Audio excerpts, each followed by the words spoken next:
아픈 저에게 연락이 온 거예요. 그 혹시 우리가 이제 용기를 내서 광화문에서 집회를 하고 싶은데 집회 등록을 할 사람이 없다. 거기 이제 카카오톡 방에 뭐 모여있는 분들이 그 당시 5,000명 정도가 모여있다라고 얘기를 했는데, 그러면 이제 대한항공이 2만 명 정도의 정규직 직원이 있거든요. 4분의 1이 모여있는데 4분의 1 중에서 5,000명 중에서 구청에 가서 집회 신고를 하면은 이름과 주민번호를 쓰잖아요. 그게 드러나는 게 두려워서 아무도 못하겠다는 거예요. 그래서 아픈 저에게 이제 얘기가 온 거죠. 그래서 하룻밤을 제가 고민을 하는데, 솔직히 몸이 너무 아프기도 했고, 마음으로도 지쳐 있었거든요, 내가. 그 전에 제가 이제 회사에 출퇴근 때 혼자 1인 시위를 많이 했었어요. 이런 이제 갑질은 없어져야 된다. 혹은 산재는 아니지만, 그 병가조차 보장 못 받는 기업은 있을 수 없다. 뭐 이런 식의 이제 피켓 시위를 하면 2만 명이 출근하면서 아무도 안 쳐다봐요. 오히려 비웃거나 손가락질하는 사람들이 참 많았는데, 과연 내가 이제 어떤 애정이 남아있어서 이걸 해야 되지라는 이제 저의 지침이 너무 컸죠. 마음의 지침이. 지쳐있어서 정말 죽고 싶을 정도였거든요. 그래서 제가 비행기 안에서 자살을 생각해보는 진짜 정도였거든요. 웬만한 사람 같으면 죽었을 것 같기도 해. 네, 제가 여러 번 진짜. 죽을 결심을 했던 적이 있습니다. 네. 그래서 이제 하루를 꼬박 고민하는데, 그럼에도 불구하고 제가 누군가가 해줘야지, 누군가가 나를 알아줘야지라는 마음으로 이 일을 시작한 게 아니라고 말씀드렸잖아요. 정말 깡이 생기고 그 넘지 못할 벽을 또 하나 만드는 걸 넘어야지만 그 다음은 없겠지라는 생각을 했으니까, 알아주든 안 알아주든 내가 그 자리에 그들을 대표해서 가는 게 맞겠구나. 그래서 이제 그분들을 대신해서 제가 그 아픈 와중에, 원래는 15일간 이제 병원에 입원을 하라 그랬는데 8일차가 됐는데 아직 붕대를 풀면 안 되는 여기 그 스테플러 이렇게 찝어놓은 상태에서 제가 거기를 간 거예요. 그래서 현장에서 피가 막 나고, 그 이후로도 이제 그게 골마갔고 한 달 반 정도 더 고생을 좀 하긴 했는데, 하여튼 그래서 제가 이제 가서 그 피를 흘리면서 이제 등록을 하고 사회를 보고 해서 이제 용기를 많은 분들이 내게 됐죠. 네. 그래서 이제 그것도 나중에 어떤 매체나 어떤 커뮤니티 같은 데서는 이제 아주 기괴하게 만들어 놨더라고요. 제가 거기까지 다 이제 개입을 해서 뭐 회장 일가를 말아먹으려고 혹은 뭐 제가 소송해서 우위를 차지하려고 그런 짓을 했다라는 이제 소설 아닌 소설을 써놓은 게 있었는데, 실제 사실은 그게 아니었습니다. 지금에서 돌아보면 좀 회사 문화는 바뀌었을까요? 저는 제가 용기 냈던 게 맞았던 것 같고, 그걸로 많은 분들이 지금 혜택 보고 있는 것 같아요. 그래서 제가 나오기 전에 만들었던 노조가 지금 현재도 존재하고 있는데, 물론 아직 회사 눈치를 봐서 그 노조에 들어오는 인원들은 많지 않지만, 예를 들면 제가 땅콩 양이 나왔을 때 처음 이제 언론 인터뷰를 하면서 대한항공의 문제가 이제 이 경영진의 문제를 얘기하면서 승무원 식사도 실어주지 않는다. 그 정도 열악한 환경 속에서 일을 하다 보니까 저항적인 오너십이 발휘된다. 뭐 이런 얘기를 했는데, 그 말을 한 순간 승무원들의 식사가 다 실렸어요. 그게 지금까지 이어지고 있고, 또 여승무원들의 이제 개인의 휴가도 제가 아까 140일 정도를 못 받았다고 했지만, 여승무원들 같은 경우에는 여성 그 보건휴가라고 생리휴가라는 게 있는데, 그게 거의 뭐 300일 가까이 쌓여 있는 사람도 있고 했거든요. 그래서 제가 이제 노조를 만들면서 이 첫 번째 과제로 그걸 이제 언론에 얘기를 하고 공론화 시킴으로 인해서, 지금은 예전에는 이 여승무원들이 그 보건휴가를 내려면 3군데에다 전화를 해야 되는 거예요. 일단 담당 팀장한테 전화를 해서, 그 담당 팀장은 대부분 남성인 경우가 많아요. 그래서 저 그 보건휴가가 뭐야? 그러면은 이런 이제 굴욕적인 말을 하게끔 하고, 그 단계에서 포기를 하게끔 만드는 거예요. 그래서 그런 상황까지 갔는데, 지금은 그게 없어졌고, 그걸로 대한항공의 문화가 바뀌고 이런 게 이제 있는데, 물론 이제 아직도 대한항공의 많은 직원들은 이런 사실조차도 모르고 혜택을 누리고 있지만 제가 했던 행동은 정당했고 꼭 해야 됐어야 될 일을 했다 그 저는 이제 생각합니다. 궁금한 거는 네. 정말 이 고난의 시간을 그래도 버텼어.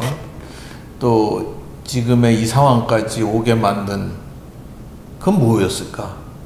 잘 훈련된 덕분이죠. 잘 훈련된. 그러니까 이게 이제 아까 제가 우리나라의 이제 감정 노동자의 그 근무 행태나 요구사항, 업무 환경이 어떤지에 대해서 얘기했지만 제가 VIP 담당 승무원이라는 걸로 이제 선택이 되면서부터 평균의 감정 노동자의 한 뭐 몇 배의 인내력을 배우는 일을 했거든요. 그래서 대통령 정년기를 타고 갈 때는 이틀 동안 잠을 확 안 자고 업무를 그래도 정말 쌩쌩 웃으면서 감사합니다. 고맙습니다.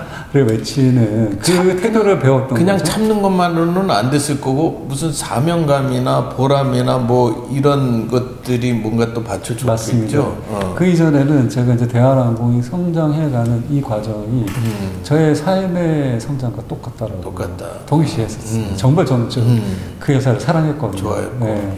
그래서 제가 입사해서 퇴직할 때까지 유니폼 치수를 25세에 입사를 해서 제가 이제 50세에 회사를 관뒀는데 딱 25년 차일 때 한 번도 그 치수를 바꿔본 적이 없을 정도로 자기 관리를 잘하네.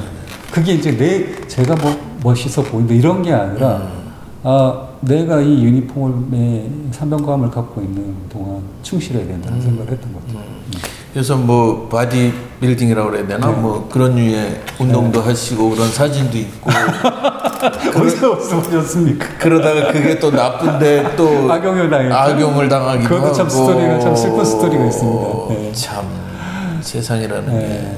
자 이제 그 뒤에 저는 이제 또 놀란 게 이제 정치에 입문을 했죠. 네. 정치 입문한 거고 뭐 정치에 입문한 계기는 지금 말씀하신 걸로 충분히 이해가 가는데 정의당을 택한 이유. 정의당은 안타까운 아픈 손가락 같은 그런 이제 느낌도 컸고, 그 노회찬 의원님하고의 이제 인연이 컸는데 노회찬 의원님이 이제 제가 일일 시를 일단 뭐 방문을 하셨어요. 근데 그 이전에도 많은 정치인들이 저한테 이제 뭐 힘을 실어주겠다. 뭐 이런 식의 연락이 많이 오셨는데 몇 번 경험을 해보니까 그냥 저를 이용하는 거더라고요. 사진 찍고 그 다음에는 없고 그냥 하다 뭐 내밀한 얘기를 들어가면 그건 제 분야가 아니고요. 그건 법률적으로 안 되고요. 그러니까 공감이나 적극적인 개입을 하고자 하는 마음도 없구나 라고 느꼈는데 노회찬 의원님이 방문하셔서 이제 첫 마디가 정말 이 참혹한 사건 속에서 용기 내는 그 모습을 정말 격려한다. 그 말이 정말 이제 이거 사실을 알고 왔구나 라는 이제 진단이 됐었고 그 다음에 정말 박장진 씨 용기 내세요. 당신 잘못 아니에요. 이게 그 피해자들 정말 그 사건의 절대적인 피해자들이 제일 듣고 싶어하는 얘기고 참 이 사건 과정에서 제가 제일 답답했던 부분이 어떻게 보면 피해자다움을 이제 강요하는 부분이었거든요. 그게 여러 가지가 있는데 피해자다움을 얘기하면서 나는 것 이렇게 해야 돼. 피해자니까 웃지도 마, 술도 마시지 마, 뭐 좋은 데도 가면 안 돼, 좋은 옷도 입고 이런 게 많은데 이건 아니다. 너는 그냥 길 가다가 어떤 일을 당한 거지. 가해자의 의도가 잘못된 것이 문제지 그렇지. 너의 일상이 잘못된 것이 아니다 라고 얘기를 해준 거라서 너무나도 제가 이제 감동을 받았었죠. 그러던 차에 이제 총선이 다가오고 정의당에서 어떤 역할을 좀 해줬으면 좋겠다 라고 해서 이제 그 길이 이제 정치인이 시작되는 길이었습니다. 앞으로의 또 포부 그 중에서도 가장 좀 역점을 두고 싶은 부분도 얘기가 있다면 뭐가 있을까요? 그 정의당이 지금 많은 국민 여러분으로부터 사랑을 받지 못하는 정당이 된 게 있습니다. 저희가 잘못해서 그런 것도 있고 저희 안에 변화를 두려워하는 마음 때문에 변화하지 못해서 그런 것도 있는 것 같습니다. 이전에 이제 제가 재벌 기업 안에서 대기업 안에서 나름의 혼자만의 용기로 나비 효과를 발휘했던 것처럼 정의당 내에서 신선한 변화를 일으킬 수 있는 목소리를 내는 용기 있는 사람이 되려고 하고 있고요. 그 노력이 저는 이미 경험했기 때문에 그런 용기가 변화를 분명히 만든다는 걸 경험했기 때문에 정의당이 분명히 변할 것이다라고 생각하고 있고 그 변화한 정의당이 보다 나은 우리 민생의 삶, 우리 국민들의 삶, 우리 일상의 삶을 바꾸는 역할을 하는데 일조를 하도록 세상을 바꾸는데 함께하는 정치인이 되는 게 현재 저의 목표고 포부입니다.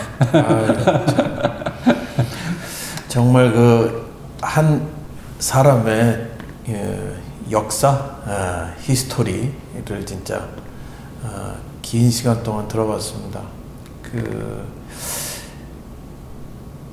그 공익제보, 네. 또 갑질, 피해자? 갑질이라고 하는 이 두 가지 단어를 우리 사회에 각인시켜 주신 분이에요. 또 그 뒤로